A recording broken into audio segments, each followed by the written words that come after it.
উন্নয়ন খণ্ড সৃজন গ্রামতে রাখিবই লাগিব সৃজন গ্রাম উন্নয়ন খণ্ড সৃজন গ্রামতে রাখিবই লাগিব সৃজন গ্রাম উন্নয়ন খণ্ড সৃজন গ্রামতে রাখিবই লাগিব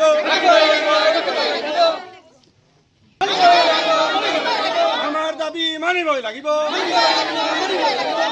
নমস্কাৰ, আপোনালোকে জানে আজি যেটো আমাৰ ভাৰতীয় নিৰ্বাচনী আয়োগে যে সমষ্টি নিৰ্ধাৰণ কৰাৰ পিছত আমাক অভয়পুৰী সমষ্টি হিচাপে যেটো ঘোষণা কৰিলে তাৰপিছত কিছু আমাৰ এই পঞ্চায়তৰ সৃজন গ্ৰাম 17 নং সৃজন গ্ৰাম সমষ্টি হিচাপেও নিৰ্বাচনী আয়োগে ঘোষণা কৰিছে।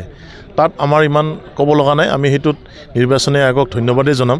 কিন্তু এতিয়া যেটো পঞ্চায়তৰ সীমা নিৰ্ধাৰণৰ কথা যেটো আছে সৃজন গ্ৰাম উন্নয়ন খণ্ডত তোৰ যে আমি যেটো দেখিছোঁ এই উন্নয়ন খণ্ডটো আমাৰ ইয়াত নাথাকে আৰু এই উন্নয়ন খণ্ডটো 1958 চনতে স্থাপন হোৱা প্ৰয়াত বিমলা প্ৰসাদ চলিহা প্ৰয়াত ৰাষ্ট্ৰপতি ফখৰুদ্দিন আলিম আহমেদ তেতিয়া পঞ্চায়ত গ্ৰামোন্নয়ন মন্ত্ৰী আৰু শিক্ষামন্ত্ৰী আছিলে, তেতিয়া স্থাপন হৈছিল। এতিয়া অতি দুখৰ বিষয় যে ৰাইজ আজি ওলাই আহিছে, ৰাইজ খবৰ নহয় চবে দুখ পাইছে ৰাইজে যে এই উন্নয়ন খণ্ডটো আমাৰ ইয়াৰ পৰা উঠি যাব, যেটো আমি কাগজে প্ৰতি যেটো দেখা পাইছোঁ। এতিয়া এই যেটো পঞ্চায়তৰ যেটো সীমা নিৰ্ধাৰণ যে আজি এই পঞ্চায়তটো আমাক মানিকপুৰৰ লগত সংলগ্ন কৰিছে, ইয়াৰ মানে আমি 35-40 কিলোমিটাৰ দূৰত আমি যাব লাগিব। আৰু এই চকাখনে মাননীয় মুখ্যমন্ত্ৰী ডাঙৰীয়াই সদায় খিলঞ্জীয়া কথা কয় আৰু আমি ভাবোঁ যে মাননীয় মুখ্যমন্ত্ৰী হয়তো ইমান জ্ঞাত নহয়, যিহেতু সকলো বিষয়াসকলে এইবিলাক চাই এই বস্তুটো কৰে। মাননীয় মুখ্যমন্ত্ৰীলৈ আমাৰ আহ্বান, তেওঁ আমাৰ এই সৃজন গ্ৰাম উন্নয়ন খণ্ডটো আমাৰ ইয়াতে ৰাখিব বুলি আমাৰ দৃঢ় বিশ্বাস এটা। যদি নাৰাখে ৰাইজে এতিয়াতো ওলাই আহিছে, ৰাইজক দেখিছে, গতিকে ৰাইজে তেনেকৈ ওলাই আহিব আৰু প্ৰতিবাদৰ ব্যৱস্থা কৰিব আৰু তীব্ৰ প্ৰতিবাদ কৰা হ'ব। সময়সীমা আজি আমাক শুনানিত মাতিছে 1:30 বজাত বঙাইগাঁও জিলা পৰিষদ কাৰ্যালয়ত, তাৰপিছত আমি গম পাম, হয়তো 2 দিনমান লাগিব আৰু। নমস্কাৰ, আপোনালোকে জানে আজি যেটো আমাৰ ভাৰতীয় নিৰ্বাচনী আয়োগে যে সমষ্টি নিৰ্ধাৰণ কৰাৰ পিছত আমাক অভয়পুৰী সমষ্টি হিচাপে যেটো ঘোষণা কৰিলে তাৰপিছত কিছু আমাৰ এই পঞ্চায়তৰ সৃজন গ্ৰাম 17 নং সৃজন গ্ৰাম সমষ্টি হিচাপেও নিৰ্বাচনী আয়োগে ঘোষণা কৰিছে। তাত আমাৰ ইমান ক'ব লগা নাই, আমি হেতুত নিৰ্বাচনী আয়োগক ধন্যবাদেই জনাম।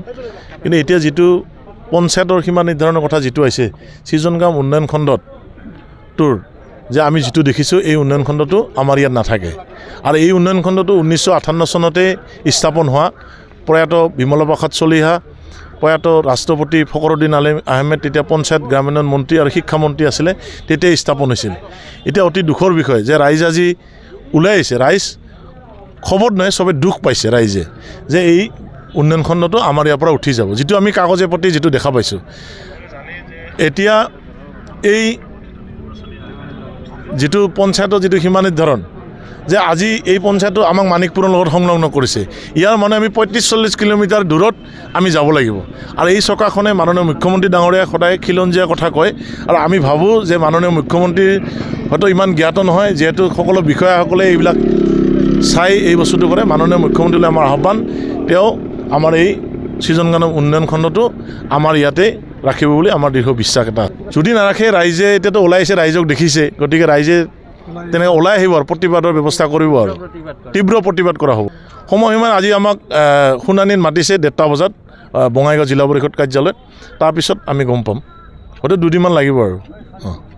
যিকোনো খবৰৰ বাবে যোগাযোগ কৰক 7099017330 অথবা 7099017990 নম্বৰত।